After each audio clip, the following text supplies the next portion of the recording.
Dapat kang papurihan, Panginoon, ng libo-libong beses, O God. Lord, kulang, Panginoon, ng mga salita, Panginoon, O God. Lord, ang pasasalamat namin para sa iyo, Father. Lord, maraming salamat, O Jesus. Lord, sa lahat ng mga bagay, Panginoon. Lord, na napagtagumpayan namin, Father, maraming salamat, O God. Thank you, Jesus. Thank you, God. We continue to worship you, Father. Yes, Jesus.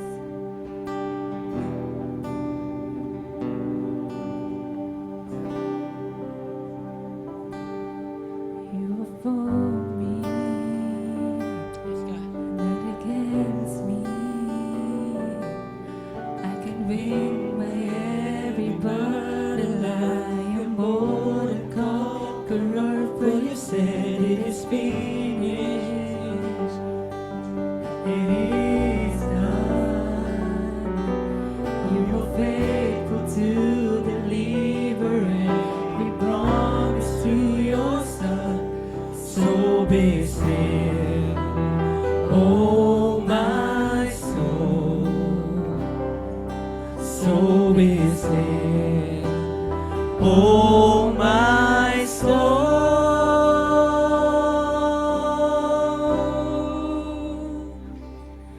I will pray, I will shout. From the grave you are risen, and the victory is given. I will pray, I will shout, I will live 1,000 praises. You're the God of all the ages. Oh, oh, oh, oh,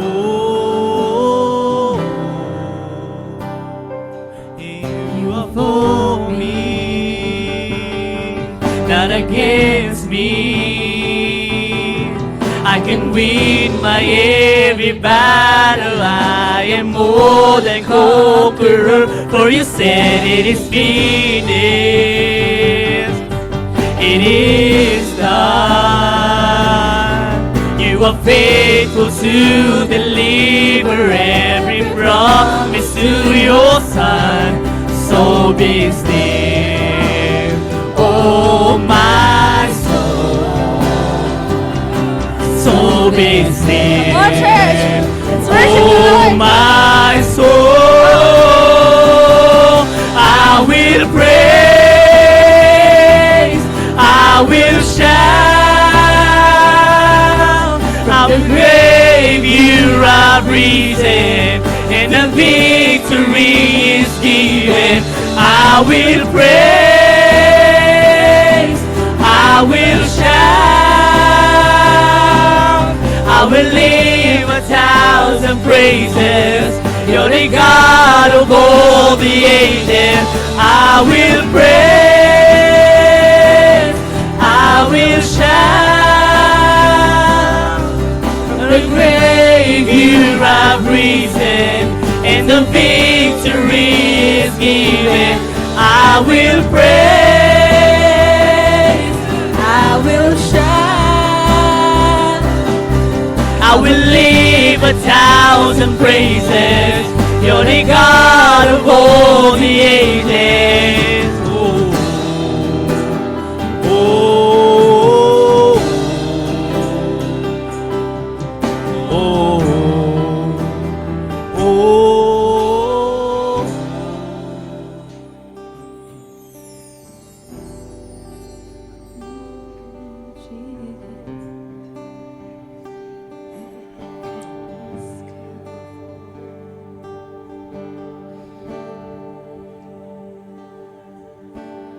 Precious is the blood that breaks the yoke of every bondage. You take all my fears and I am free. Precious is the blood that breaks the yoke of every bondage. You take all my fears and I am free. Precious is the blood that breaks the yoke of every bondage. You take all my fears and I am free. Precious is the blood that breaks the yoke of every bondage. You take all my fears and I am free. Precious is the blood that breaks the yoke of every bondage. You take all my fears and I am free. I will praise, I will shout. The grave you have risen, and the victory is given. I will praise, I will shout. I will live 1,000 praises. You're the God of all the ages. I will praise, I will shout. In the grave you have risen, and the victory is given. I will praise, I will shout. I will live 1,000 praises. You're the God of all the ages. Oh,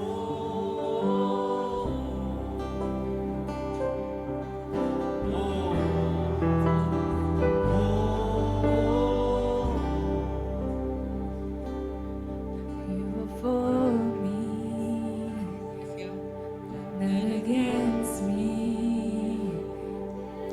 I can win my every battle. I am more than conqueror. You are for me, not against me.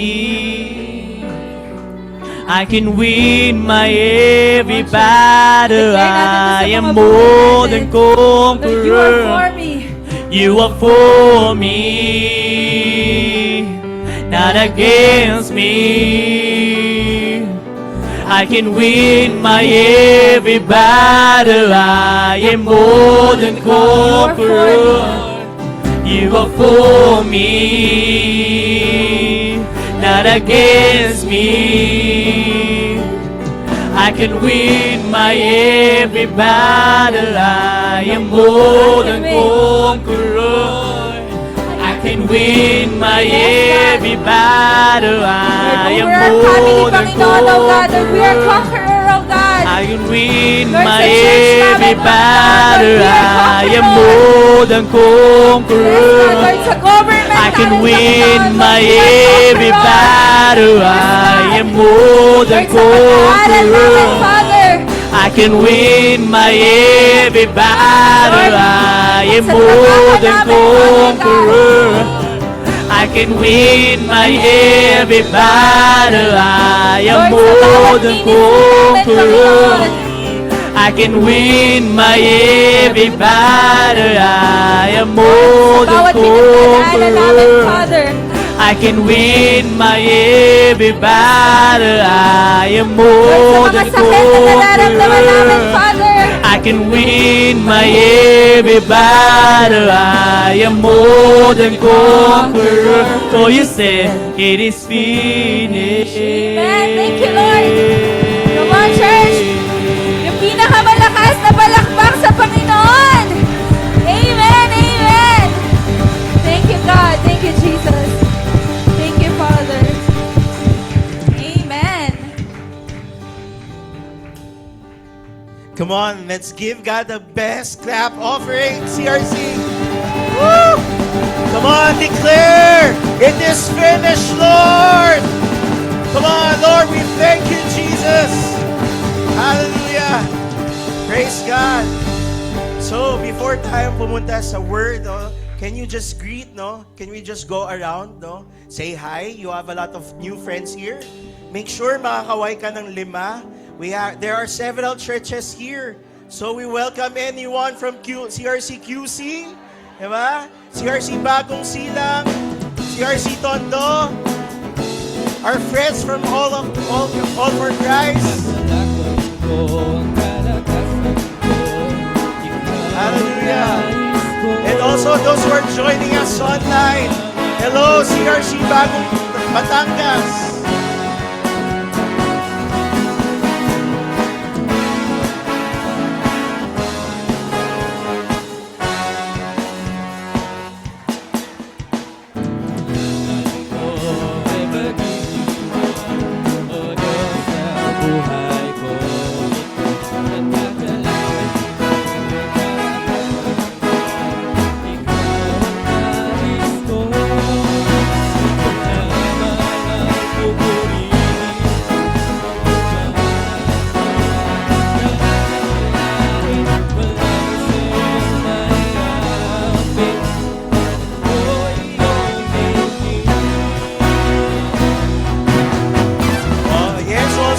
Church friends from DON under Pastor Lee. Say hi to them.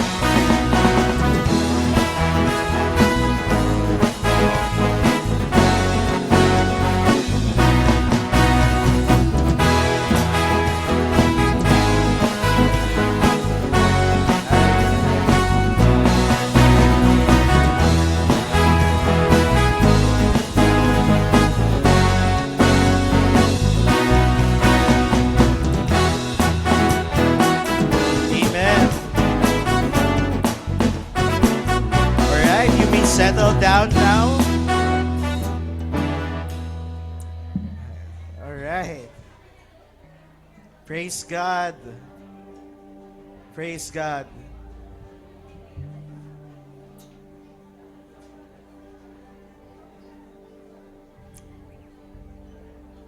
Sige, kalmahan nyo yung sarili ninyo. Na-excite kayo mag-hi sa bawat isa. Makikita pa rin kayo mamaya. Pero wag nyo na muna silang pansinin kapag nagsasalita na yung speaker natin. Okay, so let's go on. No? So I would like to request everyone, if you can silent down your phone. If you're taking down notes using your phone, make sure na yun lang gamit mo. Tsaka mo muna pansinin yung nagme-messenger sa'yo or something. No? You can say hi to them later on. Alright? So are you excited for the word of the Lord tonight? Amen. Praise God. So, this is a privilege for me to introduce our speaker tonight, our speaker, mukhang nakita nyo naman yung pangalan, but she's a friend. We were serving before when we used to have connections before sa isang parang one of church strategies that we're using for growth, But today, we we were given a privilege na magsalita siya for us. And she is with her husband as well as her children, as well as her disciples. So without further ado, my brothers and sisters, CRC and life group leaders and future life group leaders, let's all welcome our friend, Pastora Isay Viray.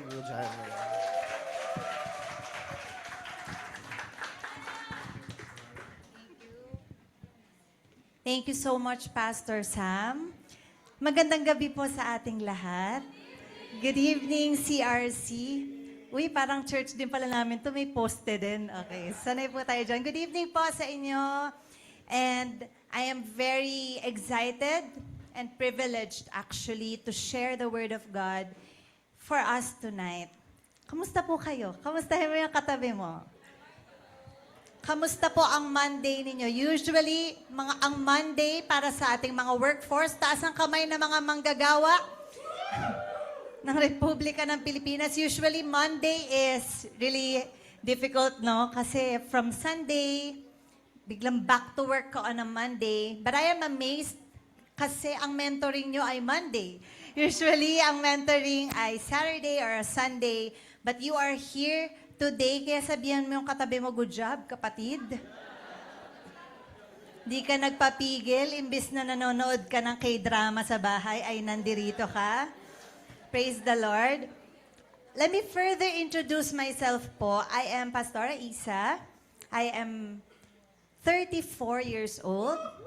I am with my husband, nandiyan po si Pastor JJ. And nandiyan po ang aking anak, ang aking pong eldest daughter, nasa floor.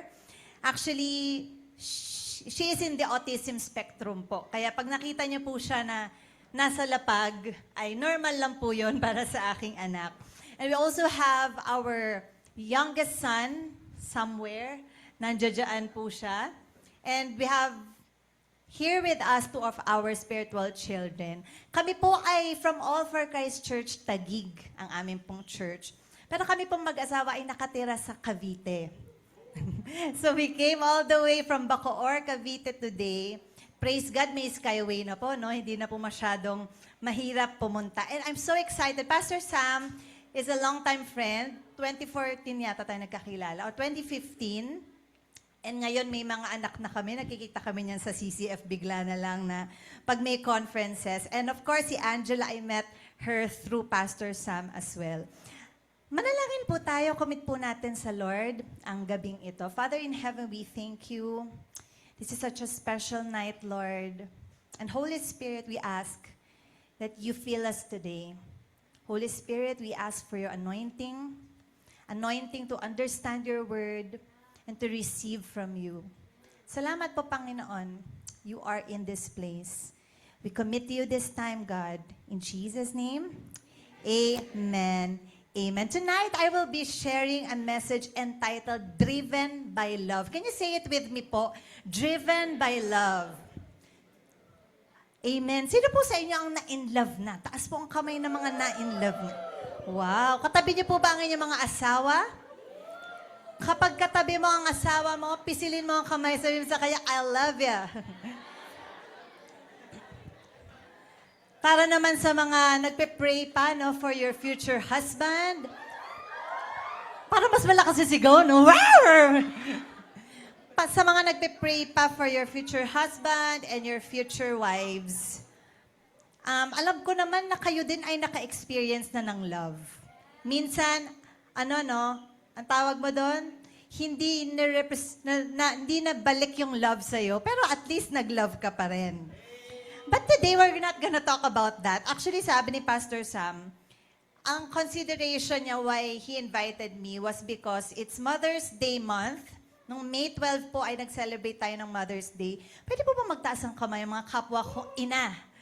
Mga kananayan, wow! Happy Mother's Month, if I may say that to all of you. And I believe as a mother, tayo po ay mga nilalang sa mundo na talagang pag sinabing magaling magmahal, mga nanay po yon. Nag-agree po ba kayo? Ang hirap po maging nanay. Kung may katabi kang nanay, sabi mo sa kanya, ang hirap maging you. Ang hirap maging ikaw, ah. Imagine niyo po ang mga nanay nagbuntis. siyam na buwan, ang bata nasa loob ng sinapupunan. Akala ko po, ito po nakakatawang story, ano? Nung nabuntis po ako sa first child po namin, parang syempre pag first anak niyo po, di ba, parang wala pa kayo masyadong idea. Ang alam niyo lang, wow, magkakaanak kami, ang saya naman. Tapos nung first day na binigay po sa amin yung anak namin, parang bigla kang nabuhusan ng malamig na tubig na, ha? Anong gagawin ko sa batang to? Paano ko to bubuhatin? Ay, padididihin pala to every 2 hours. Minsan pa nga, every hour. Ay, mapupuyat pala tayo. Akala ko for picture lang to. Naaalala niyo pa po ba ang newborn stage ng mga anak niyo? Na talaga naman ang eye bag niyo ay walang pagkalagyan. I just want to honor mothers in this place because it's not easy to be a mother. And I represent a mother who is also a pastor by the grace of God. And naniniwala po tayo no, na ang mga kababaihan ay pwede rin pong i-anoint ng Panginoon para maglingkod. At maging mabunga po ang ministry ng Panginoon. Let us read our text. Baka sabihin ng mga kalalakihan, ano ba't ako nandito po pang Mother's Day pala to? Hindi po. Gusto ko lang silang i-honor. Let's read po our text, Romans chapter 12, 9 to 21. Love must be sincere.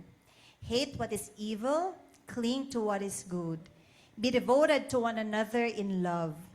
Honor one another above yourselves.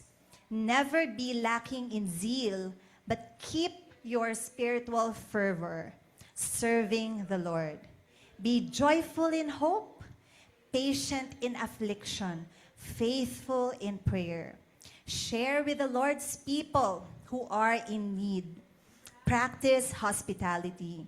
Bless those who persecute you. Bless and do not curse. Rejoice with those who rejoice. Mourn with those who mourn. Live in harmony with one another. Do not be proud, but be willing to associate with people of low position. Do not be conceited. Do not repay anyone evil for evil. Be careful to do what is right in the eyes of everyone. If it is possible, as far as it depends on you, live at peace with everyone. Do not take revenge, my dear friends, but leave room for God's wrath. For it is written, "It is mine to avenge. I will repay," says the Lord. On the contrary, if your enemy is hungry, feed him. Wow. If he is thirsty, give him something to drink. In doing this, you will heap burning coals on his head. Do not be overcome by evil, but overcome evil with good. Actually, pwede na po akong maupo. Napaka-clear na po ng Word of God na atin pong binasa.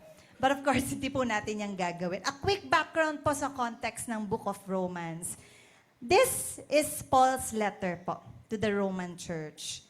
Una po, no, at the beginning of Romans, hello po. May TV ba kayo dyan? May TV po kayo. Okay po. So, at the beginning of Romans, Paul first shows us that everyone needs God because all have sinned and fall short of the glory of God. Sino po sa inyo nag-agree? Ikaw, ako, ay di nakaabot sa kalwalatian ng Diyos. Lahat po tayo ay nagkasala. Tama po ba? Meron po ba ditong perfect? Tignan mo katabi mo, mukha ba siyang perfect? Perfect nose siguro na perfect bridge, perfect face, but not a perfect person. And also, in the book of Romans, he explains that we are not saved by what we do, but by faith and God's grace. Sa grace po ng Panginoon, kaya po tayo ay niligtas. Kaya nga po, ang sarap-sarap magpuri po sa Panginoon, ano?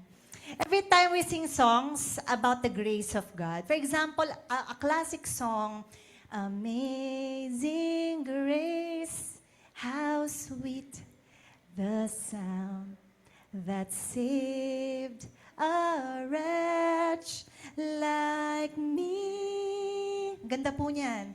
I once was lost, but now I am found. Was blind, but now I see.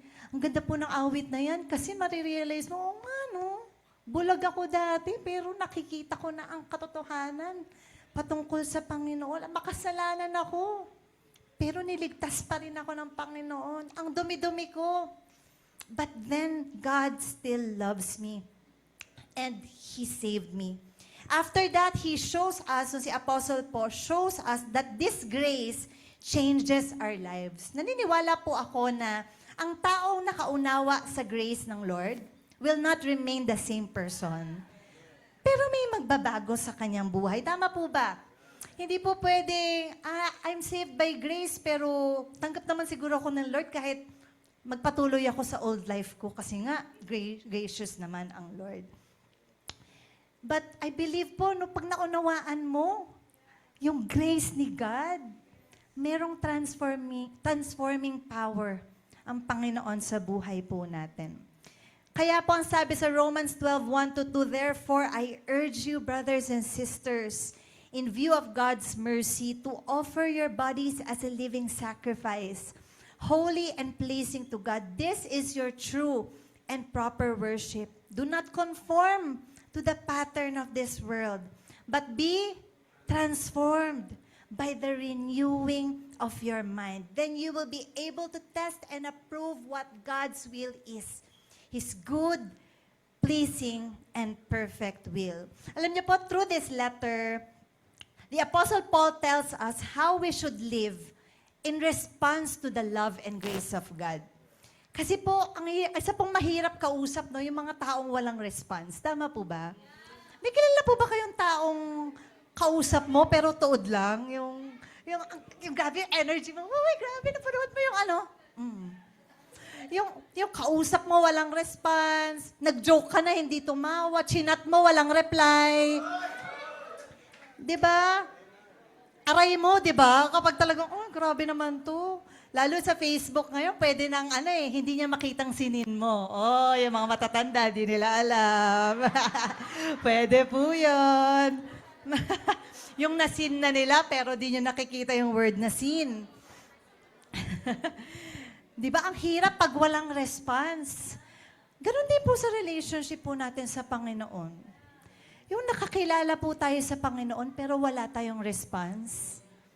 Hindi po dapat ganoon. Mayroon at mayroong response ang isang taong tunay na nakakilala at nakaunawa sa pag-ibig ng Panginoon. Sino po sa atin na amin, ang dami nang nagbago sa'yo mula nang makakilala ka kay Lord? Amen. Dati kang manggagancho. Di ba sa negosyo? Kunyari, kung may negosyo ho kayo, yung palang timbangan nyo, merong merong daya. Pero na-convict ka ng Panginoon, binago mo na, dinagdagan mo pa. Hindi. No, binago mo, binalik mo sa tama. Dati papalit-palit ka ng jowa kasi ganda mo eh. Di ba? Isip mo, okay, January, next. February, next.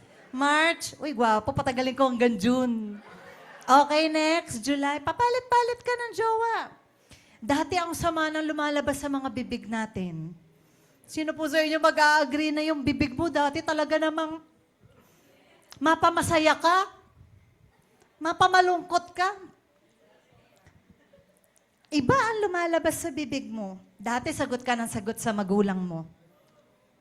Ngayon isang sagot na lang. Opo, Mami. Alam nyo, na-amaze po ako dito sa truth na to. Even our physical aura, nagbabago po to kapag nakakilala po tayo sa Panginoon. And I'm not telling you dati wala kang kilay, nagkakilay ka ha. I'm talking about yung countenance na tinatawag. Nung hindi pa po tayo nakakakilala sa Panginoon, yung countenance po natin mabigat, malungkot. Yung pag dumadating ka, dumidilim yung paningin ng lahat. Pero ngayon, pag dumarating ka, ang saya ng office dahil nandun ka. Ang saya ng classroom kasi pumasok ka. Nararamdaman nila yung presence ng may Panginoon sa buhay mo. And I believe that is because of God's transforming power. Hindi po yun dahil ang husay naman natin, nagbago tayo.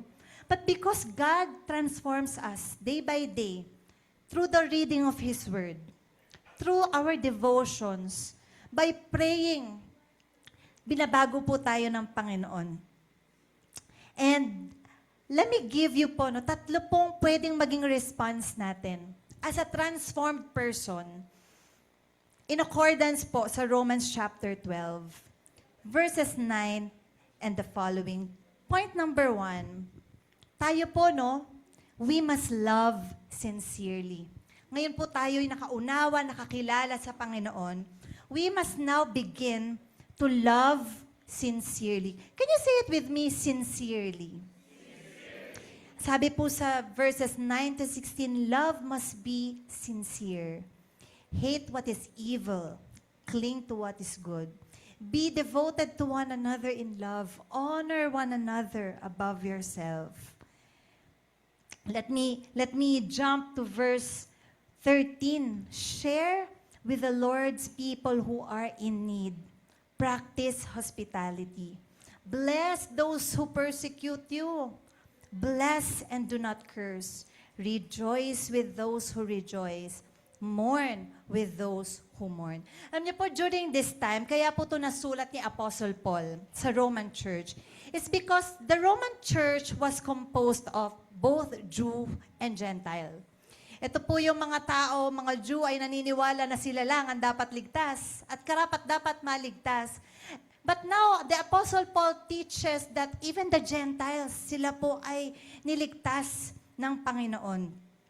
And so, this created misunderstanding po among the church. Parang ngayon lang po, di ba, sa usapang gobyerno. Hindi ko na po patataasin ng kamay kung sino dito ang para kay ano, at kung hindi para kanino. Kasi baka po mag-away-away po tayo. Baka yung katabi mo, iba ang binoto last election, binlock mo pa nga siya, kasi nainis ka sa kanya. But, yun nga po, no, during this time, merong mga misunderstanding sa Roman Church. Meron silang mga pride. Yung mga Jews po, medyo meron silang konting spiritual pride na kami ay mga Jew, mas spiritual kami. Kumbaga, mas lamang kami kaysa sa inyong mga hintil. So when Paul says, let your love be sincere, he is correcting many things. Ano po? Yung fake na unity. Kasi po, syempre, siguro, pag nandun si Paul, no, parang sila talaga ay very united church. Pero when Paul is away, naririnig-rinig niya no, na nag-aaway-away sila. He is also correcting yung surface level na pagmamahal or relationship. Ano po yung surface level? Yung hindi malalim. Walang pinag-ugatang pagmamahal. Yung sinasabi mo sa katabi mo, mahal kita sa Panginoon. Alam niyo po ba yung katang yon? Oh, mahal kita sa Panginoon. Hindi niyo po alam yun? Sa Taguig lang ba yun? O yung English version, oh, I love you with the love. Oh, di ba uso-uso yun? Lalo na nung dating mga church, di ba yung, oh, mga kapatid, mag-ikutan tayo. Oh, I love you. Nakigigil ka pa sa mga ka-church mo. Pero hindi mo naman talaga siya mahal. Sa oras ng pangangailangan niya, di ka niya maasahan. Kapag siya ay minsang nadapa, bibitawan mo na agad siya kasi tingin mo sa kanya, ay, nagkasala ang kapatid ko, ayoko na siyang kasama. Ayoko na siyang ka-ministry. Nag-fall siya into sin. Yun po yung surface level relationship. Walang pinag-ugatan. Hindi siya malalim. So, kinokorek po ni Paul yung ganitong klaseng pagmamahalan within the church. And so, he began by saying, let your love be sincere. Hindi yung pagmamahal na peke. Alam niyo po, meron sa Facebook or sa TikTok, medyo dati na interesado po ako doon sa panonood ng mga reel patungkol sa mga peke at hindi peke na bagay. May mga ganun pong content creators, di ba? How to spot a fake LV. Yung mga ganun po, akala mo naman talaga may pambili. How to spot a fake Gucci bag or a fake, ano ba yung usong Rolex. How to spot a fake Rolex. At yung mga expert po, kitang-kita talaga nila kung ano yung peke sa tunay. And I believe si Lord po, tingin niya po, nakikita po niya kung peke po at hindi tunay ang pagmamahalan po natin. I believe nakikita po niya ito. And amazingly, the Apostle Paul mentioned practical ways on how we can love sincerely. Sige nga, Pastora, paano ba? Paano ba namin mapapakita sa bawat isa among this church yung sincere love na binimension dyan sa Bible? Ang sabi po ni Apostle Paul, honor one another above yourselves. Yan po bang katabi mo, kaya mo siyang i-honor above yourself? Yung pag may dalawang manok na natitira, may dinner kanina, no? May dalawang manok na natitira. Mas malaki yung isang manok, tapos yung isa leeg na lang. Eh sabi niya, nagparinig pa siya, grabe, gutom na gutom talaga ako ngayon. Galing ako sa office, di pa ako nag-lunch. Tapos nung narinig mo yun, talaga inunahan mo siya doon sa malaking part kasi gutom ka din. Ano lang po yan, mababaw na example. But in a world where competition is rampant and normal, ang tinuturo po sa atin ng Biblia, huwag tayong magpataasan at magpagalingan. The Word of God tells us to honor one another above ourselves. Alam niyo po, nakakalungkot recently, no? Nakakalungkot naman talaga yung mga pangyayari sa ating pong bansa. Pero mas nakakalungkot po kapag tayo-tayo po mismo ay nagbabangayan, nagpapaangasan tayo, mga kapwa Kristiyano, nagpaparinigan pa sa Facebook. Tapos pagdating ng church on Sunday, oh, I love you with the love of the Lord. Tapos tataas natin yung kamay natin sa Panginoon. Sinasabi nila, mahal ka namin, Panginoon. Pero may hidden grudge ka sa iyong katabi. Sa ka-life group mo. Sa leader mo. Ate, bakit nawawala ka? 3 weeks ka nang wala sa life group. Di ko kasi bet yung mga kasama ko, ate. Ang tanong, bet ka ba nila? Joke lang. Masama namang itanong yun, di ba? Baka lalo mag-away-away.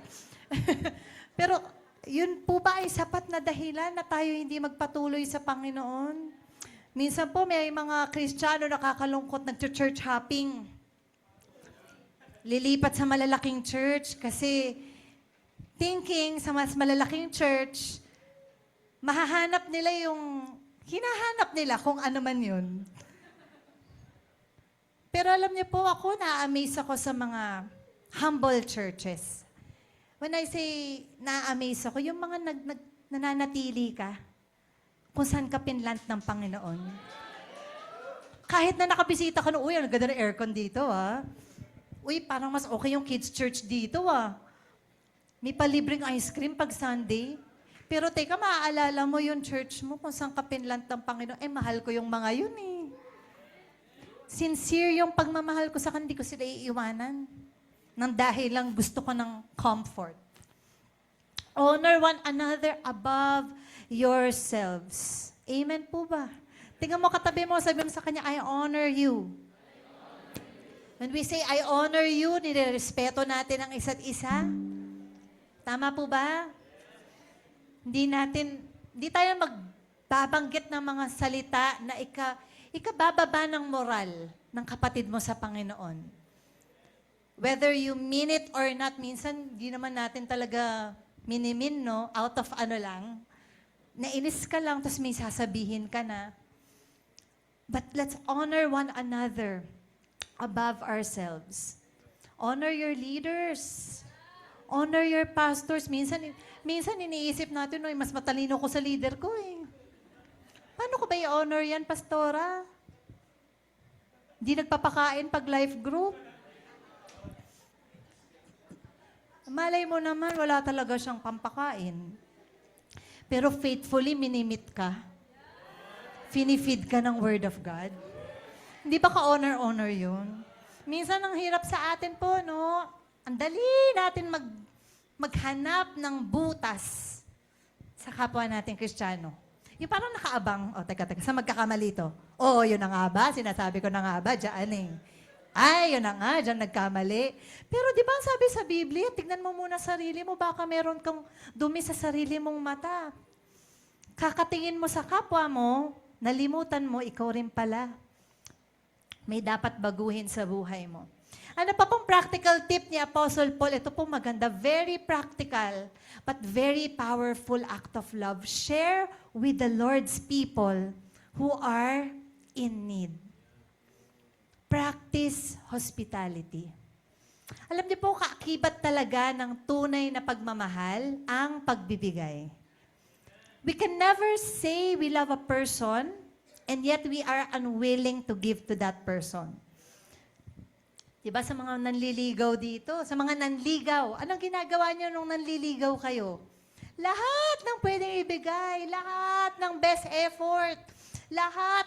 Nag-amen yung mga asawa, amen. Parang nagbago. Lahat nagparinig lang yung nililigawan mo, parang nanguhaw ako. Tapos maya-maya, pagbalik mo, may milk tea na. Tapos ngayon, uhon na yung asawa mo. Ni tubig, ayaw mong bigyan. Share with the Lord's people who are in need, kaakibat po ng tunay na pagmamahal, lalo na po sa iglesia ng Diyos, ang nagbibigayan po tayo. Alam niyo po, ang mga nanay, balik po tayo sa mga nanay. Ang mga nanay po mapagbigay. Tama po ba? Kakainin niyo na lang, bibigay niyo pa yan sa asawa niyo, di ba? Hindi po, sa anak niyo. Totoo po yan. Totoo po yan. Magutom ka na. Huwag lang yung anak mo. Minsan nga, lalo mga modern parents ngayon, yung mga kaedaran ko, yung nagagalit tayo pag may kalat sa bahay, pero tayo rin naman yung bili ng, I have a surprise for you. Every Sunday, every day, may bibigay ka. Kasi yung joy na makita mo sa mukha ng anak mo, thank you so much, anak. Yung makita mong sumaya yung anak mo dun sa binigay mo, because that's love. We give because we love. And ganun din po in the midst of us. Alam niyo po, mayroon sa kalagitnaan natin may matinding pangailangan. Hindi lang niya magsasabi. But that person will keep showing up in church. Are you sensitive enough to feel the need of your brother or your sister in Christ? Tanong mo naman, mga nagtatrabaho dito. Minsan, nung sumipat ka ng mga nag-aaral dyan, sumipat ka lang, tignan mo lang, pag youth service, tignan mo sino yung di maayos yung pananamit masyado. Yung, makikita mo eh. Tapos ikaw, papalit-palit ka ng shoes. Diba? Tapos meron kapatid ka sa Panginoon, nakita mo butas yung swelas. Alam niyo po yung mami ko, lumaki po kasi siya na wala po silang pambili ng sapatos. At palagi po papasok siya sa eskwelahan na nakachinelas po siya. Tapos po, nung time po nila, may typewriting class. Nakapasok po ang mami ko sa PNU ba yun? Tawag doon yung, ewan ko, nakalimutan ko po. Wala siyang typewriter. Mahirap po kasi ang buhay. Alam niyo po, ginagawa ng mami ko, nagsusulat sa karton nung letters nung typewriter. QWERTY. Tapos yun ang kanyang typewriter. And when the Lord blessed her, now, every time na makikita po ng mami ko na may church member po kami, na nanggigitata yung sapatos, tatabihan po yan ng mami ko. Bubunot yan sa bulsa. Tapos, ira-rugby niya yun. Rugby pala yun. Mighty band pala. Hindi po. Huhugot yan sa bulsa niya.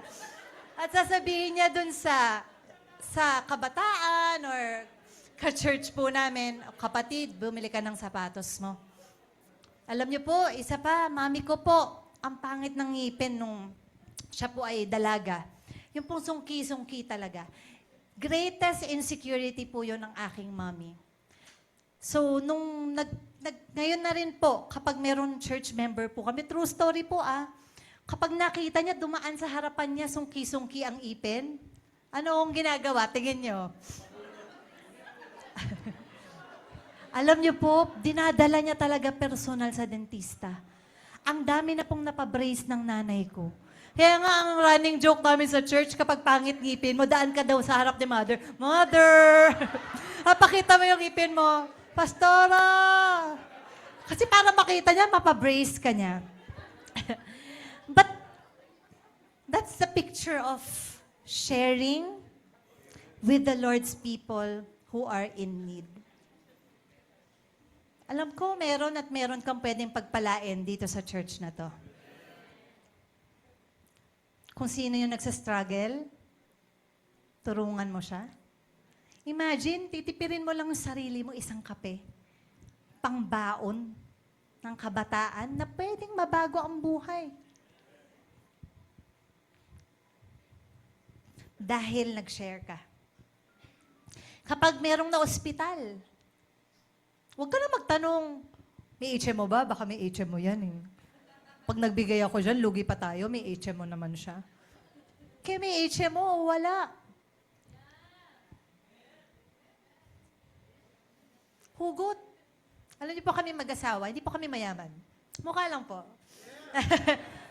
But always and always, when there's someone, nabalitaan po namin na ospital, lalo na po sa church namin, agad-agad po namin pupuntahan. Para mapag-pray, iba po yung iba po yung encouragement na bibigay ng dinalaw ka. At lagi po, kahit kami man ay may pangailangan during that time, lalabas kami ng hospital room na mag-aabot po kami sa kapatid po namin sa Panginoon. And I believe that is a seed of love. Sharing with the Lord's people who are in need. Amen po ba? Life group leaders, kaakibat na talaga ng pagdi-disciple natin ang pagbibigay. Baka natatakot ka maging leader kasi, ate, pastora, nabalitaan ko magastos daw eh. Imagine, papakainin mo. But that's true. In this economy, di ba yan nga yung uso ngayon? In this economy, magpapakain ka. In this economy, maggagasolina ka. Pupuntahan mo yung mga disciples mo sa school na to, sa school na yan. Tapos, puro jowa ng jowa yung mga batang to na para bang gusto mong tuktukan lahat na, alam mo ba, magkano gasolina ngayon?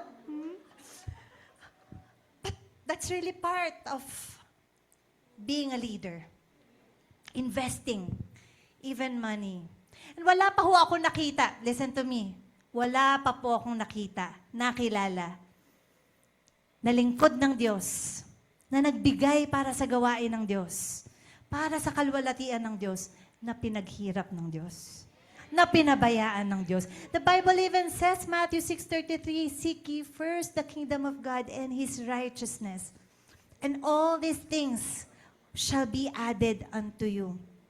Hindi ka pagkukulangin ng Panginoon kung ikaw ay magbibigay sa kapwa mo. Siguro pwede natin tanungin sarili natin, sino kayang pwedeng i-bless ko sa Sunday?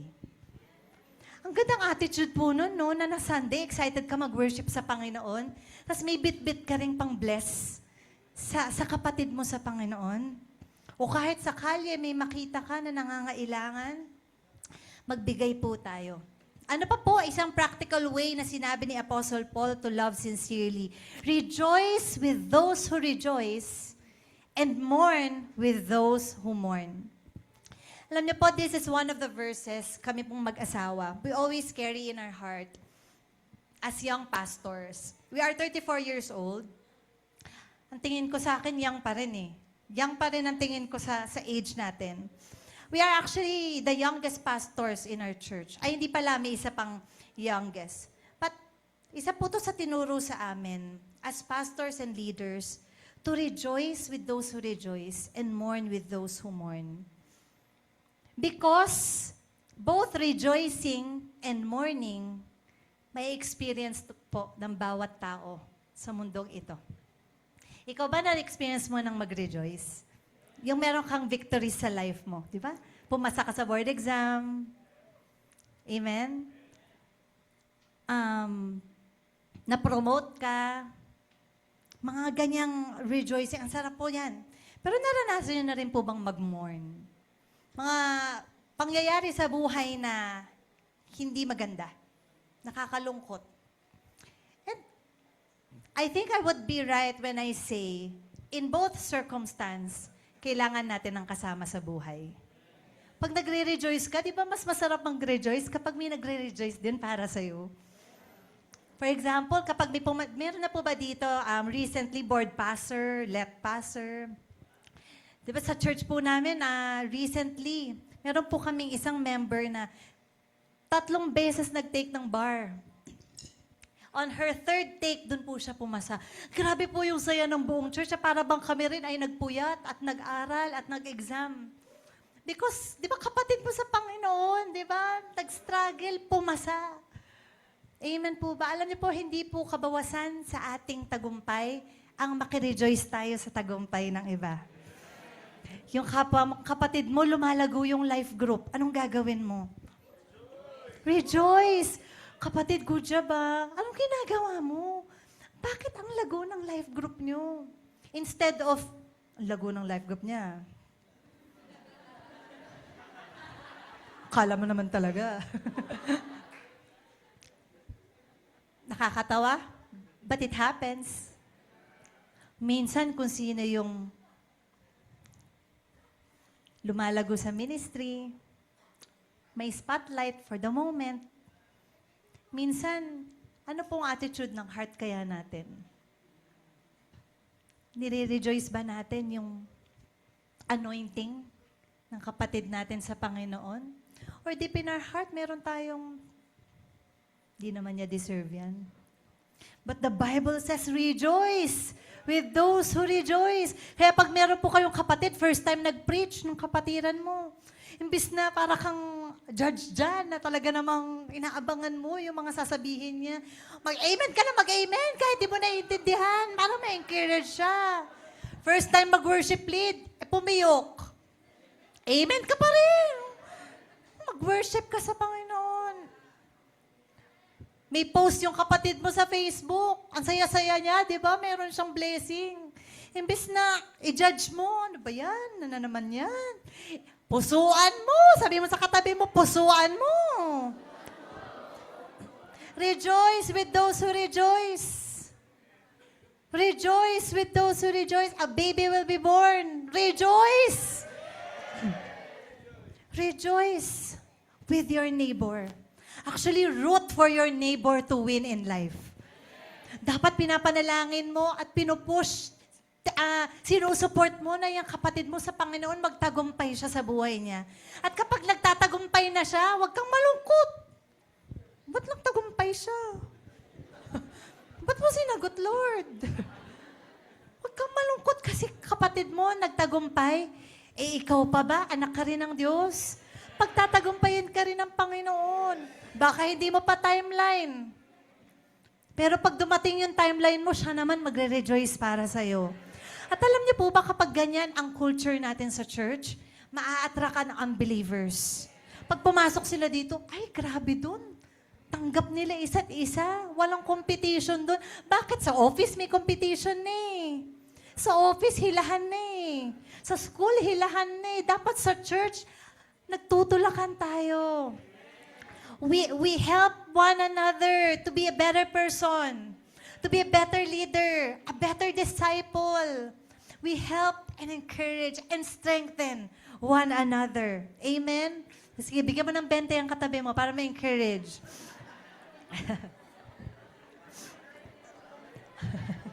Joke lang po.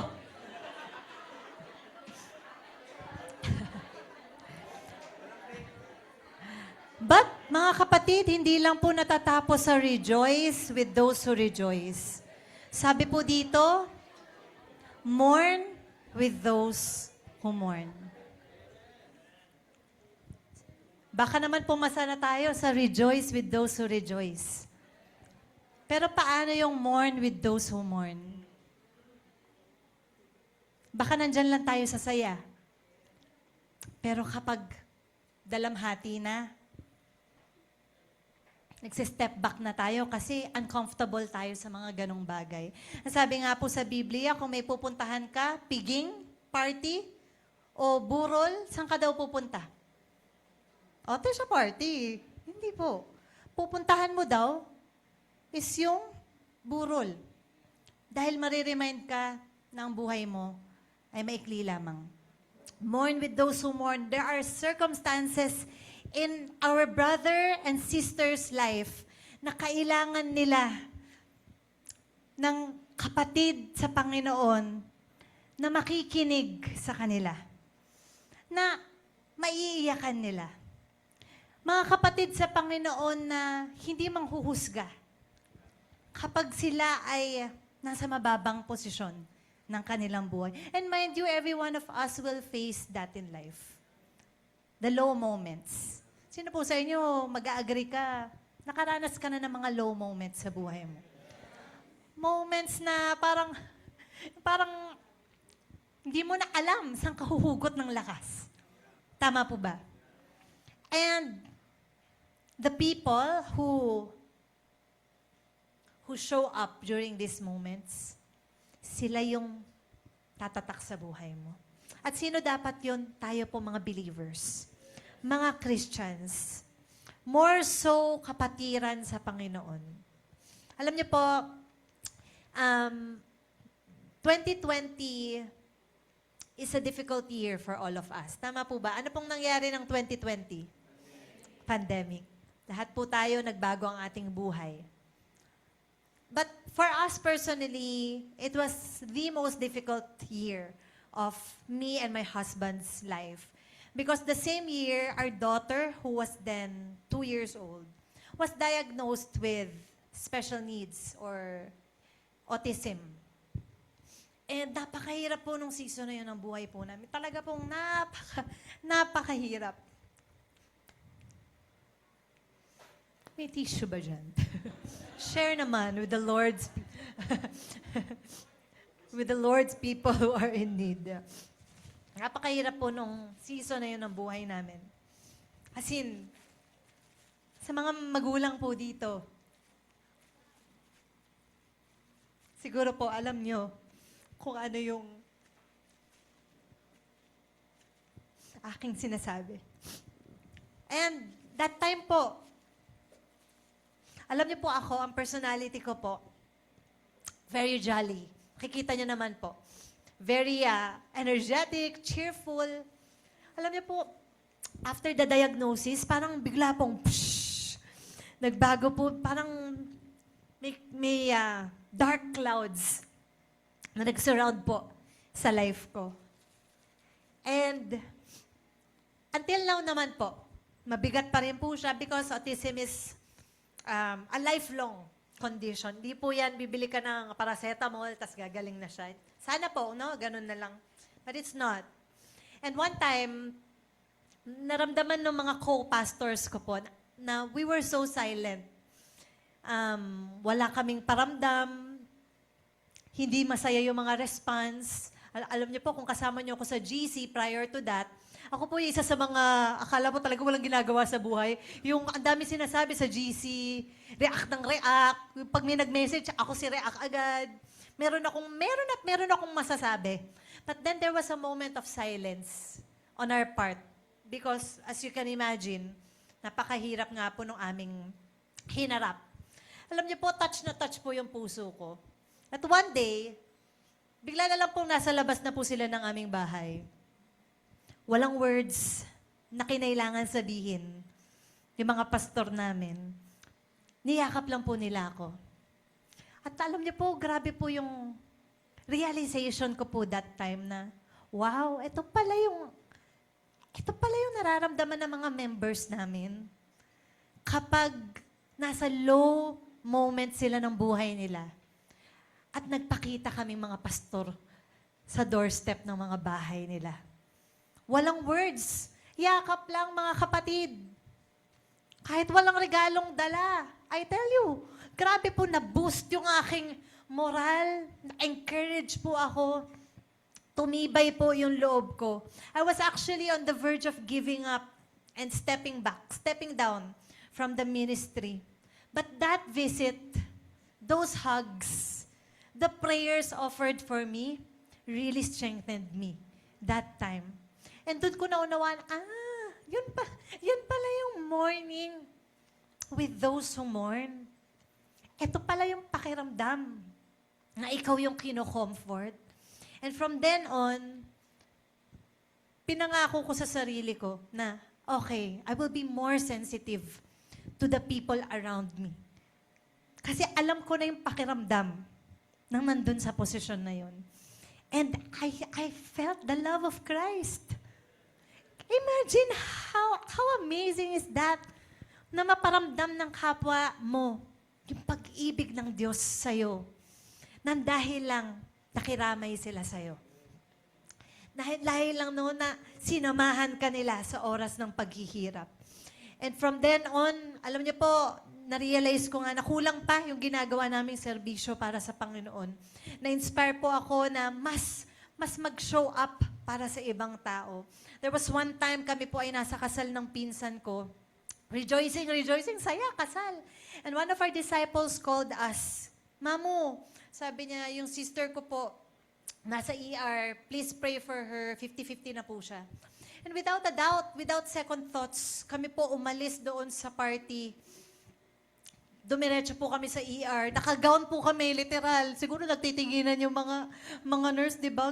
Pula pa po ang suot namin nung time na yon. And true enough, when we arrived at the hospital, pagdating po namin, her sister breathed her last breath.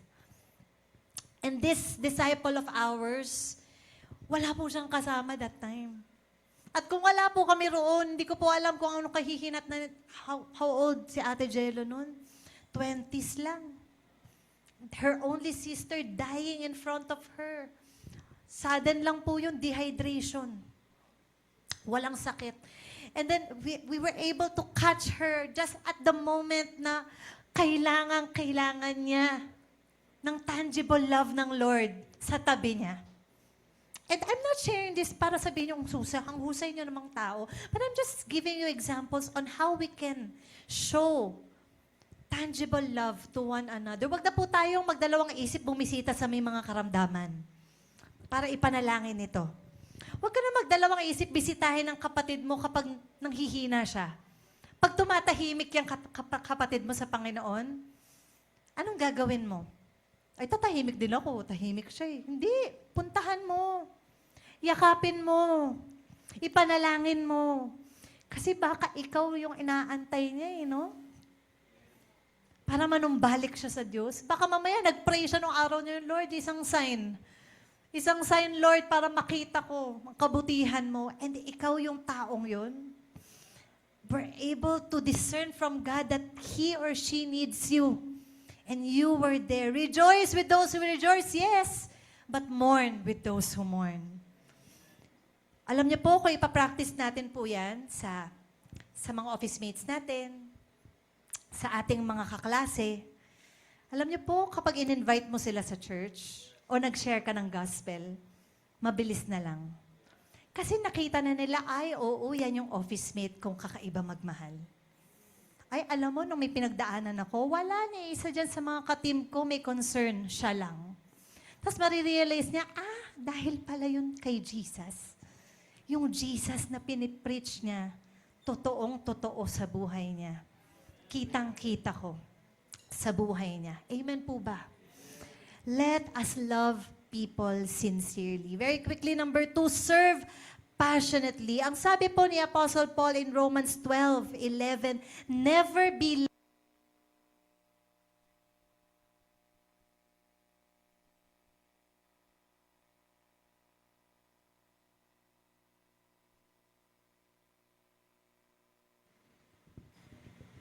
sound.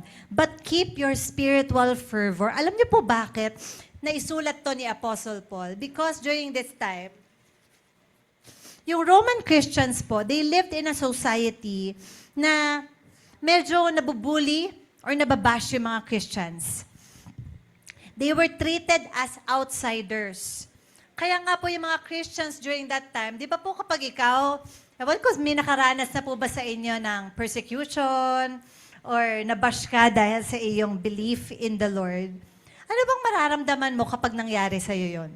Di ba parang manghihinawa ka rin? Parang mapapagod ka, makakaramdam ka ng discouragement, na naglilingkod ka lang naman sa Panginoon, tapos may maririnig kang mga kung ano-anong sinasabi patungkol sa'yo.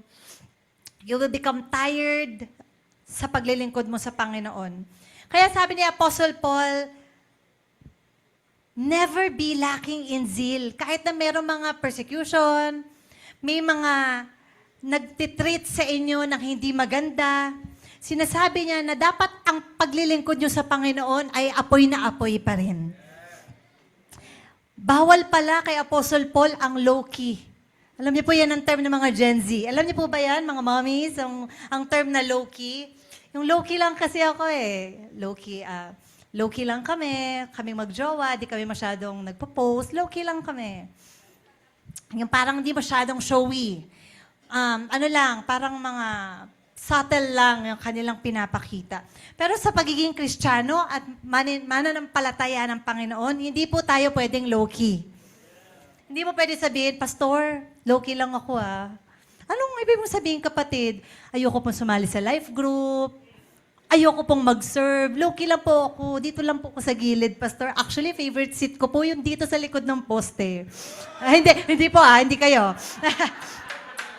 Pastor, low-key lang ako. Yung kapatid, mag-share ka naman. Ayoko po, Pastor. Sila na lang.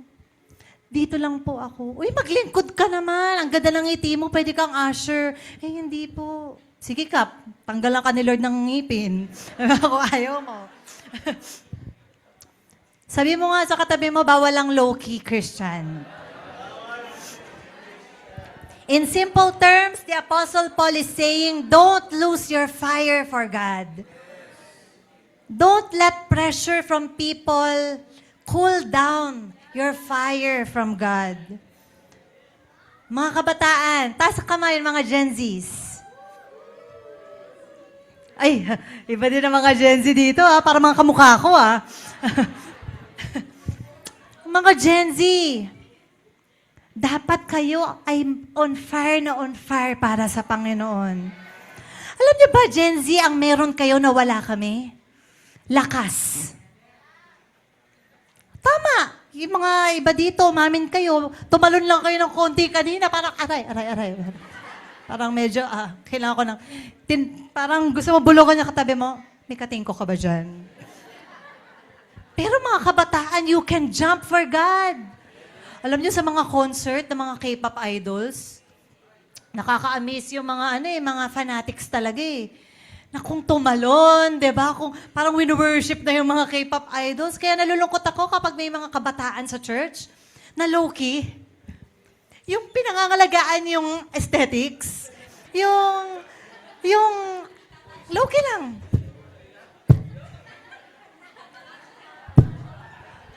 Nalulungkot po ako.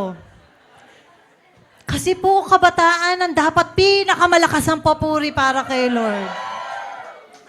Huwag ka pag-alala kung hindi ka aesthetic. Hindi ka talaga aesthetic. See, I'm telling you. Kung magpupuri ka sa Panginoon, bigay mo buong lakas mo. Kung maglilingkod ka sa Lord, young people, maglingkod ka na ngayon.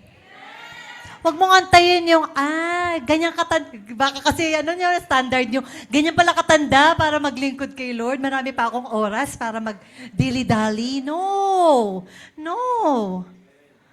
As young as you are, do you know you can preach the Word of God? Do you know you can lead worship? Do you know you can lead a life group? Alam niyo po, share ko lang na natutuwa kasi ako sa pamangkin ko. My nephew is 8 years old. During Holy Week, ito lang pong taon na to, lumapit po siya sa daddy ko, our senior pastor. Alam niyo po ang tanong ng aking 8-year-old nephew, Lolo, sabi ng aking tatay, yes, apo, what is the judgment day? Nagulat yung lolo. Okay, anak, I'll get back to you. Sabi talaga niya, I'll get back to you kasi gusto niyang isulat yung maiintindihan ng Gen Alpha na kasi yun, 8 years old. So bumalik siya, in-explain niya. Alam niyo po, na-amaze ako sa pamangkin ko. Chinat daw niya or minessage niya yung mga friends niya about Jesus. That they need Jesus in their lives. Alam niyo po, hindi hadlang ang edad, mga kabataan. Serve the Lord with passion. Baka sabi ng mga matatanda, yes, preach it, Pastora. Alam niyo po, hindi porke matanda, maglalaylo na sa ministry. Titirahin din pala kayo, no? Hindi po rason ang edad, estado sa buhay, para mag-take tayo ng backseat at sabihin, sila na lang ang maglilingkod sa Panginoon. Kaya po na-amaze po ako sa mga ano po bang tatawag ko po sa inyo? Our elders who are here. Our generation up there. Generation up there who are still serving the Lord. Alam niyo po, yung madali sa inyo, kabataan, ang dali sa iyo pumanik sa hagdan. Iba sa kanila, nahihirapan na sa pagpanik sa hagdan. Pero Sunday after Sunday, nandito, naglilingkod sa Panginoon. Anong excuse mo na wala ka namang dinaramdam sa paa mo? Amen po ba? Everybody, young and old, we shall serve the Lord passionately. Passionately means hindi nagda-die down. Hindi lulubog lilitaw. Active sa church pag December kasi maraming party. Pagdating ng January, parang low-key na ulit siya. Bakit? Anyari? Pag-anniversary ng church, boom! Kasi kami rin po, ganyan, boom! Wow! Tagal na kita di nakita, ah. Biglang babati, happy anniversary, Pastora. Eh, di ba? Biglang, andito, ka-church ka pa pala namin. But I am inspired by those who have steady, consistent faith and service in the Lord. Taas mo ang kamay, gusto mo yung ganon, yung naglilingkod ka sa Panginoon passionately. I can see Pastor Larry and Pastora Gina, no?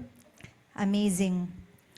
And Apostle Paul, may karapatan siya sabihin na serve passionately or wag mawala yung zeal. Alam niyo po bakit si Apostle Paul, kahit na gusto na siyang patayin, bato-batuhin, muntik nang mamatay, pagkatayo niya, ano daw pong ginawa niya? Nag-preach pa rin. Tayo minsan, kailangan pa natin ng, pag may dinaanan tayo, di ba? Pastor, papahinga lang po ako. Bakit? Di po ako nakakuha ng ticket sa BTS. Pastor, papahinga po muna ako kasi malungkot po ako ngayon. Alam niyo po, hindi masamang magpahinga.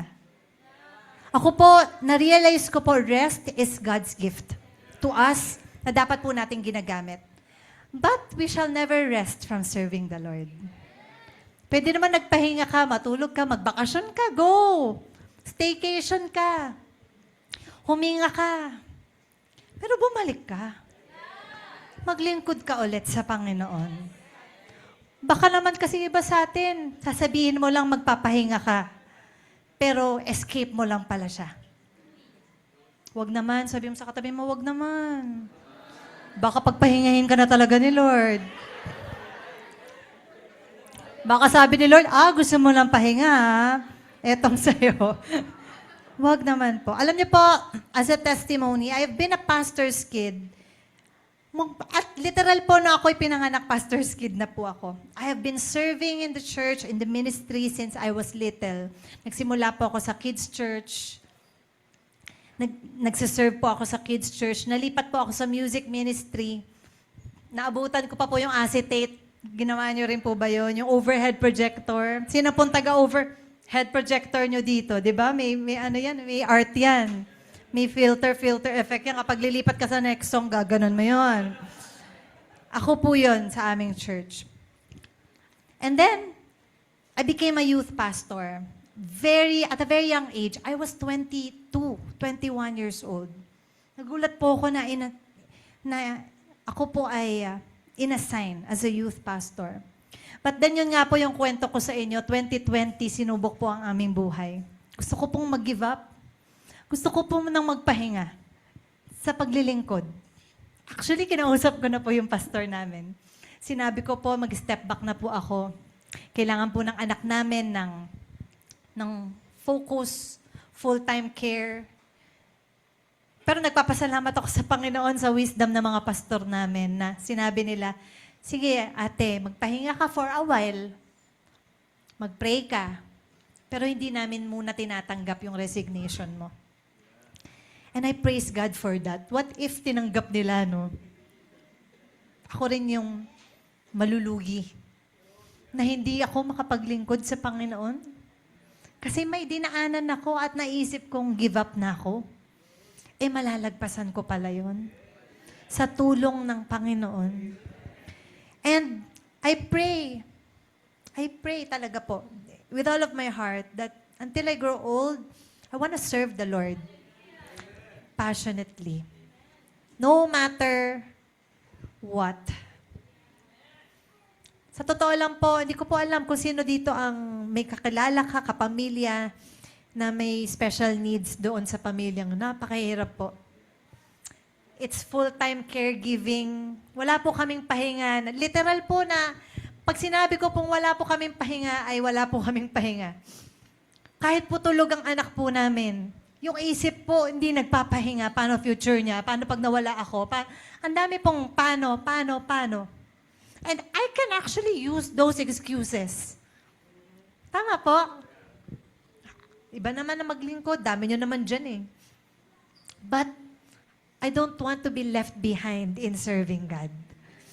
Gusto ko pong naglilingkod sa Panginoon until my last breath. Amen. Lastly, number 3, as I call the worship team in front, live selflessly. Ang sabi sa Romans 12:17-21, do not repay anyone evil for evil. Be careful to do what is right in the eyes of everyone. If it is possible, as far as it depends on you, live at peace with everyone. Do not take revenge, my dear friends, but leave room for God's wrath. For it is written, it is mine to avenge, I will repay. Grabe po ang verse 20. If your enemy is hungry, feed him. Wow. Talaga ba? If he is thirsty, give him something to drink. In doing this, you will heap burning coals on his head. In this chapter, the Apostle Paul tells the believers na ang tamang response ng Kristiyano ay hindi gumanti ng evil para sa evil na ginawa sa kanya. Because the church of God must respond differently. In Roman culture, alam niyo po ba that revenge was normal? Kapag may nakanti sa anak mo, asahan mo na yan, na yung mag-anakan namin gaganti sa isa sa mga anak mo. Ganun po ang culture nila. Kaya the Apostle Paul was telling the church, Roman church, no, hindi. Kristiyano ka na. Hindi ka gaganti sa mga nanakit sa'yo. If someone hurt you, don't hurt them back. Amen po ba? Ayaw po ni Apostle Paul na maging katulad ng mundo ang mga Kristiyano. Because, paano natin mahihikayat ang mundo na manampalataya sa Panginoon kung hindi po tayo nagsa-stand out sa kanila? So our simple takeaway for the third point is when people treat you badly, don't repay them with evil. Bless them. Bless those who persecute you, sabi po. Kapag ang kaaway mo daw ay nagugutom, pakainin mo ng panis. Hindi po. Pakainin mo. Kapag siya'y nauuhaw, bigyan mo ng drink. Ibig sabihin, kahit yung kaaway mo na yan, nangailangan pa siya, magbigay ka pa rin. Tumulong ka pa rin. Alam niyo po, tayo bilang tao, ang hilig po nating gumanti. Tama po. Sinaktan mo ako, sasaktan din kita. Alam niyo, minsan, nakakalungkot, no? Meron tayong grudges that we hold against our parents. Ganyan mo ako pinalaki. Ginawa mo yan sa akin. Di ko yan kakalimutan. Gagantihan kita. Minsan, di mo yan verbalize, but the way you live, ginagantihan mo yung mga maling nagawa ng magulang mo. But the Word of God says, honor your mother and your father. Hindi mo gagantihan. Alam niyo, mga magulang natin, na-realize ko, kasi sa Facebook ngayon, nakakalungkot eh. Alam ko naman, marami na. We are a woke generation. Tama ba? Na tayo daw ay tumatapos sa mga maling nakasanayan ng older generation. Pero hindi natin yan excuse para i-dishonor ang older generation. Para sila ay, alam mo yon, di mo nagalangin magulang mo kasi may nakita kang mali. Sino nagsabi sa'yong wala kang ginagawang mali? Don't repay evil for evil. Walang nakalagay sa Bible, honor your mother and your father if they are Period lang siya eh. Honor your father and your mother. I believe some of you here, you need to ask forgiveness from your parents. You have been mistreating your parents. You have been telling them hurtful words sa kagustuhan mong gumanti sa mga naranasan mo sa kanila. Pwede ba this week, you settle your relationship with your parents? Ask for forgiveness. Nay, tay, I'm sorry. May nasabi akong mali. Patawarin niyo po ako. Ino-honor po kita, ma. Ino-honor po kita, dad. Kasi yan ang sabi po sa Biblia. Mamahalin po kita. Yan ang igaganti ko sa'yo. Mas mamahalin kita. Mas mamahalin kita. Ang sabi po sa Romans, for all have sinned and fall short of the glory of God. Lahat po tayo, no exception, di makaabot sa kalwalatian ng Diyos. Lahat po tayo, our wages should have been death. But the gift of God, tingnan niyo po ang Diyos na po ito, na pwede tayong gantihan sa ating kasamaan. Pero ano pong ginanti sa atin ng Diyos? Ibinigay ang kanyang bugtong na anak. Sinakripisyo sa krus ng Kalbaryo to die on the cross on our behalf because He loves us. Imagine niyo po kung tayo ay gagantihan ng Diyos according to what our sins deserve. Saan po tayo pupulutin? Saan ka pupulutin? Kung may pila, nasa dulo siguro tayo, no? Nung makakapasok sa langit. Kung tayo ay gagantihan ng wrath ng Lord. But that is the grace of God. You don't deserve it, but He saved you. We are unworthy, but He loved us anyway. We don't deserve His grace. Pero grabe ang biyaya ng Diyos sa buhay po natin. Tama po ba? Araw-araw, nararamdaman niyo po ba, grabe ang buti ng Diyos sa buhay mo? Hindi ka pinababayaan ng Diyos. Nasaktan mo si Lord today, bukas yung grace niya, gigisingin ka pa rin. His mercy is new every morning. Great is His faithfulness. Great is His faithfulness. The best example of being driven by love is Jesus Himself. He loved sincerely. He served passionately even to the point of death. And He lived selflessly. I hope and I pray that this challenge po will really minister sa atin pong mga buhay at one point or another. If you are this person na kailangan mong matutunan kung paano talagang mahalin ang kapwa mo, you are this person na kailangan mong matutunan manumbalik ang paglilingkod ng may saya sa Panginoon at mamuhay selflessly, not always thinking about how we can get even. I want you to stand up. I want to encourage you to stand up. As we worship the Lord today, you are committing to God, Lord, I wanna serve you. I want to love people the way you love them. Lord, I want to rejoice with those who rejoice. I want to share with the Lord's people who are in need. Lord, I want to serve you. Sino po sa inyo gustong maglingkod sa Panginoon ng may galak? Lord, I want to serve you. Paulit-ulit na yung life group leader ko. Sinasabi sa akin, maglingkod ka, maglingkod ka. This is your time. Serve the Lord now. Ang buhay po natin ay parang isang mist. Here today, gone tomorrow.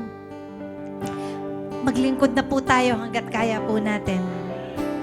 Amen po ba? Magpakumbaba na po tayo sa mga taong kailangan natin magpakumbaba.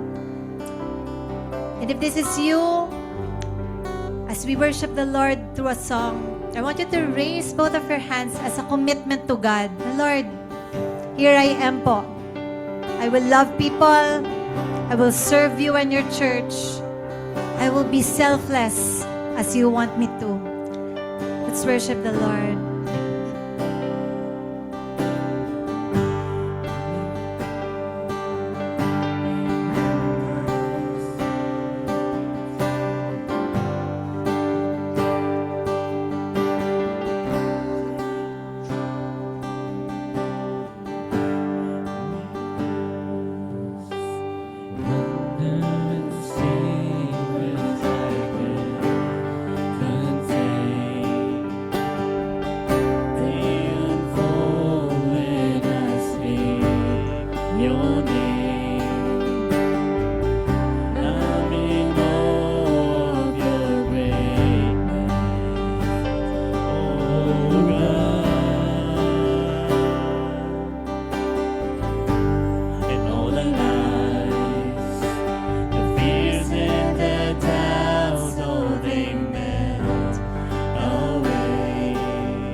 you hide me, and you call me yours, and you comfort,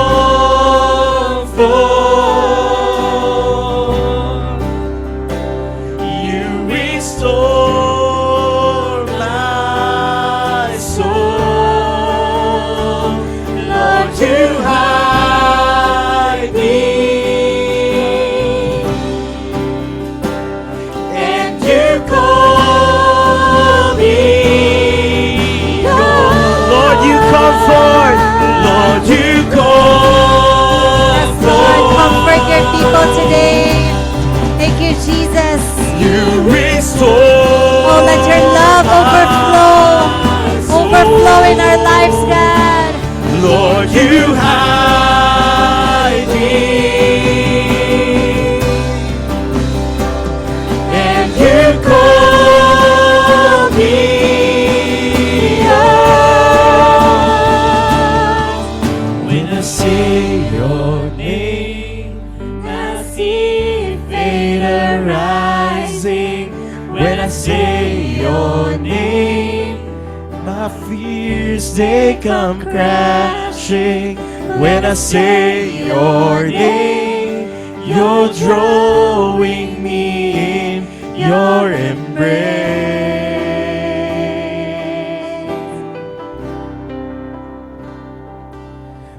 When I say your name, I know there is healing. When I say your name, I'm no longer lacking. When I say your name, you're drawing me in your embrace. Thank you, Jesus. Lord, we want to thank you. Lord, thank you so much for your love. Una sa lahat, Panginoon, ikaw ang nagmahal sa amin. We love because you first loved us.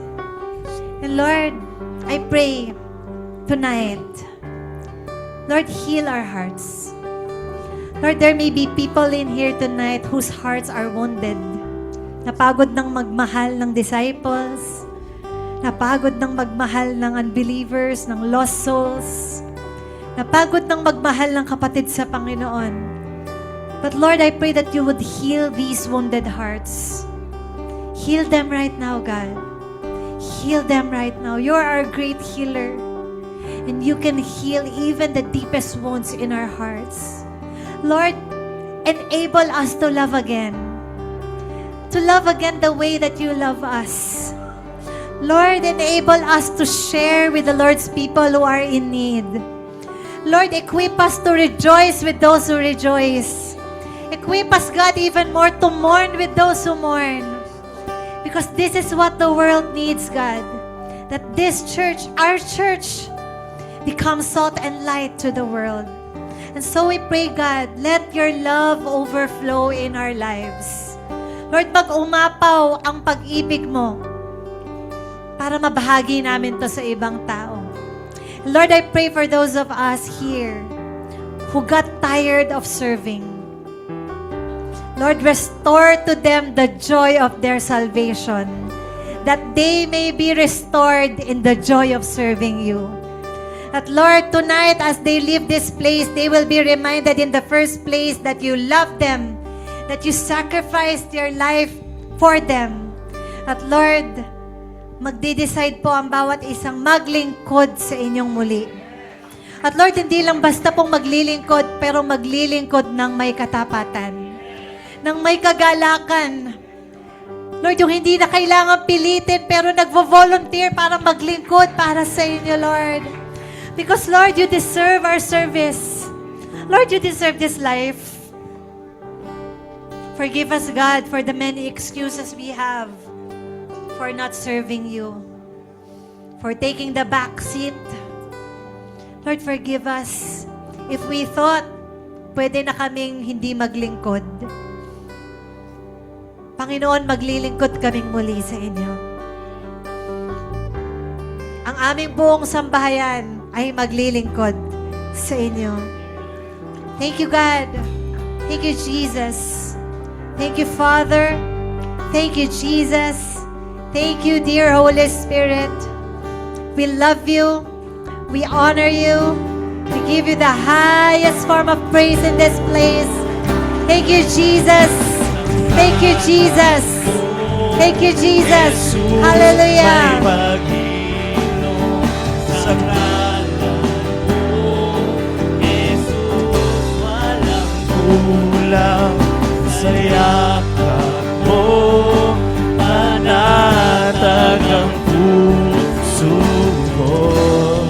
Come on, let's just sing when I say your name. When I say your name, I see faith arising. When I say your name, my fears they come crack. Come on, receive. When I say your name, you're drawing me in your embrace. When I say your name, there is healing. When I say your name, I know there is healing. When I say your name, I know you're no longer lacking. When I say your name, you're drawing me in your embrace. Hallelujah. Come on, just receiving, keep on receiving from God. And Lord, we just thank you, Lord. So, Father, thank you, Lord, for this wonderful message, Lord. And Lord, as we do, Lord, our processing time, Lord, minister to us, expose, Lord, kung ano, Lord, yung mga dapat itama pa sa amin, Lord. And thank you, Lord, for this message, Lord. Na, Lord, you call us, Lord, to be leaders. You call us, Lord, to be salt and light in this world. But, Lord, we need to be driven by your love, Lord. Lord, we lift your name high. In Jesus' name we pray. Amen. Praise God. So before we go on our processing questions, we have heard you, no? So we would like to call on Pastora Isa as well as Pastor JJ. Pastor Larry, can we, and church, can we extend our hands to them, no? We're gonna pray for them. Liam, come here, no? Pastor?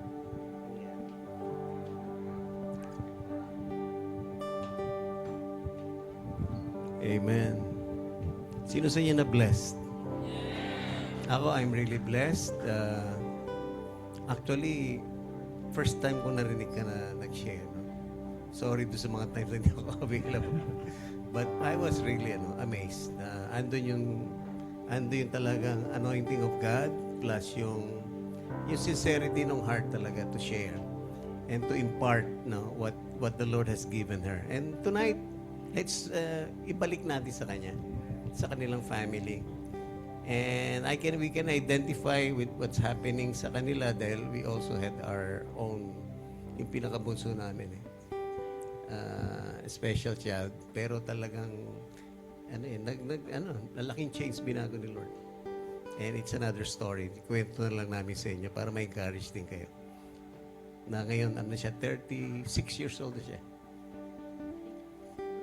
Nandito siya. Anyway, we'll pray. Lord, we thank you for Pastora Isay, kay JJ, sa kanilang mga children, and the All for Christ ministry. Lord, we were so blessed, Lord, with the word that was shared to us coming from her heart. And I knew, Lord, alam ko galing ito sa puso mo. And you are speaking to us, Lord, to really, as we are launched out to the deep, that we share, Lord, we embody yung example na ginawa mo sa amin, Lord. Yung tatlong example na yun, to love selflessly, O God, to serve, Lord, passionately, O God, at saka love, selflessly, sincerely, love sincerely. And Lord, I pray na maging mark ito ng aming church, O God, the whole Covenant Renewal churches, that we will embody, Lord, itong mga truths na ito, because this is from you. And since you are in us, Christ in us, the hope of glory, I pray na hugutin namin ito every day as you allow us to serve you. And now, Lord, we impart your grace, your blessing upon this couple, sa kanilang family, and especially sa ministry you have given them. Lord, I pray that you will continue to expand, Lord, what you have deposited in their hearts. Alam ko marami pang, Lord, way that they will be a blessing to the body of Christ, not only to their church, not only to their community, but to the body of Christ. And I declare, Lord, open doors. Lord, I pray, O God, na yung mga testimonies like this will reverberate, O God, sa mga churches so that they will know, Lord, that, Lord, you have raised them up for such a time as this. I declare blessing. I declare protection. I pray, Lord, healing pa rin, Panginoon, especially sa kanyang panganay na ito, Lord. Walang imposible sa iyo, Lord. I declare, Lord, healing for her. I know, Lord, that you have given her as a gift to this couple. Children is a gift from you. The fruit of the womb is your reward. At alam ko, Lord, you have placed this daughter of God as a testimony. Every time they see her, they will see the goodness of God. They will see the provision of God. They will see, Lord, yung grace and mercy and power mo, Lord, at work in her and, Lord, sa lives nila. And so I pray, O God, that you'll continue to encourage them, bless them, Lord, at alam ko, Lord, that they will come out of this victorious, O God, and a living testimony that you are a good, good God, a good, good Father who loves them. And so, Lord, we release them with that grace and blessing and protection as they go back, Lord, sa kanilang place. And thank you again, Lord, for the wonderful ministry we received today. We believe it's from you. Galing sa ito, Lord. Especially, Lord, meant for us. In Jesus' mighty and glorious name. Amen. Amen. Malayo pa pala kayo. Taguig. Alam ko yun, dinadaan na yung papuntang Batangas. Eh. Amen. Amen.